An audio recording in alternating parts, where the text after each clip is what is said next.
Subscribe to this channel and hit the bell button so you can never miss an update. Let it go. Let go of your past.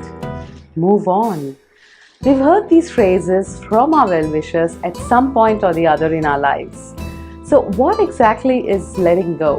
Letting go means that you're willing to move forward without holding on to something or someone that is hindering your progress. We all have the list of things that we'd love to let go, but how do you really do it?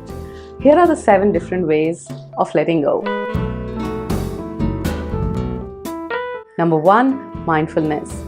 Mindfulness is a practice of being aware of what is happening around you and within you.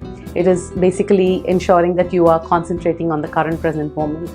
When that happens, there is a very little chance that you are focusing on your past or focusing on someone else. Meditation, sitting in silence, and exercises on self-reflection can help you get into a mindful state. Number 2, gratitude. Look at what you can be thankful for. What makes you laugh? What makes you cry? What makes you learn and grow? Being thankful means accepting everything that you have, and it's a powerful way of shifting your focus from things that you don't have. Number 3, step back. Sometimes it makes sense to take 2 steps back in order to gain clarity of the situation. The key here is not to cut off from what is happening, but to hold on to any kind of decision you may be taking at that time. Number 4, release.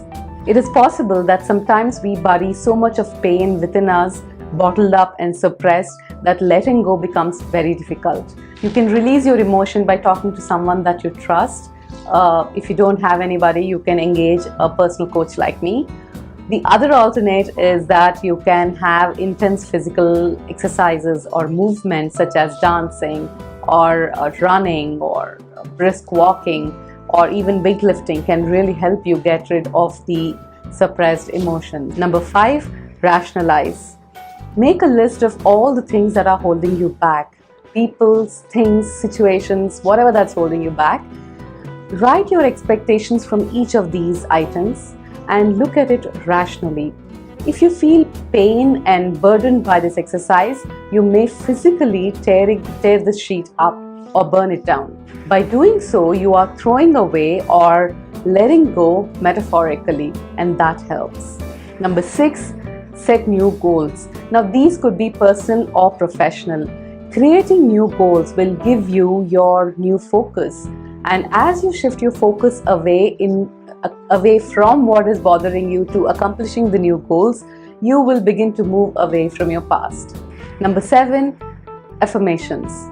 I spoke about how you can prime your brain in my previous video. This is similar to that. Creating a list of powerful affirmations and telling that to yourself every single day can help you get rid of what is holding you back. So there you are, 7 different ways to let go. What are you holding on to that is holding you back? What is your first step of letting go? Share your thoughts with us in the comment section below. That's it from me. Thank you so much for watching. I hope you find this video resourceful. Like it, share it with your friends, and of course, please subscribe to my channel and keep sending me all your positive vibes. I hope you have a wonderful time. I'll see you in the next video. Until then,